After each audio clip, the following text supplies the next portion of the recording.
Following up on Emily's thoughtful sharing about brain science and mathematics, in part 3 of our 4-part series, I'd like to share on the gradual transition from concrete to abstract thinking that students make between ages 11 to about 17 years old. Few areas of brain development are harder to predict than this transition to accepting and embracing the gray, the in-betweens, the not this or that, but the this and that, and sometimes this, that, and a lots more too. Between 5th and 6th grades, you often see the first steps toward more complex and abstract thinking, often on the playground first, when a student or small group of students determine that the just thing to do, the right thing to do in a given situation is to break the rules of a game. Prior to that moment, younger and more concrete thinkers, upon any rule breaking, regardless of the circumstances, will not only exclaim, "That's not fair," but may dutifully file reports of such injustices in triplicate in an effort to see that justice is served. To them, there is right or wrong, good or bad, and you either follow the rules or you don't. There's no room for extenuating circumstances, no competing goods to be prioritized, no possible justification for setting a rule aside.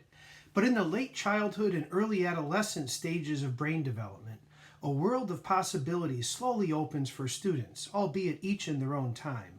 It's as if they've been living in a single room with no windows for their entire lives, intellectually speaking. And one day a kid wakes up and sees a tiny crack of light coming from the wall, goes over, pushes on the wall, and it opens up like a door to a whole new world of possibilities, a vast world beyond. And the more they push the door open, the more classmates run over to see what's going on out there. At NPES, our teachers curate moments for students to notice that crack of light and encourage them to run toward it, often through skilled and intentional questioning.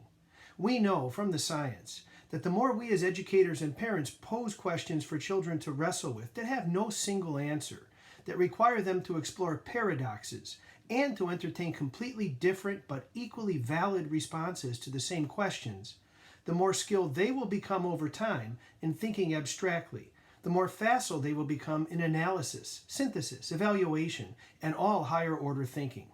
This is why educational excellence is not always about producing something tangible that one can see and touch, nor about exhibition and performance. While those can be important educational processes that teach communication and expression skills, and that affirm learning is taking place, there's nothing more important than stimulating interesting, creative, increasingly complex and challenging thinking in the minds of children.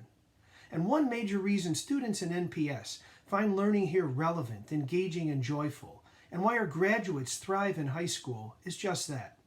At NPES, we seek out and seize those opportunities to push on their emergent skills to think abstractly, knowing they may not always be ready to grasp the fullness and complexity of an idea in that moment, but also knowing that they will only develop those critical thinking skills to their full potential with challenging, purposeful, and focused practice.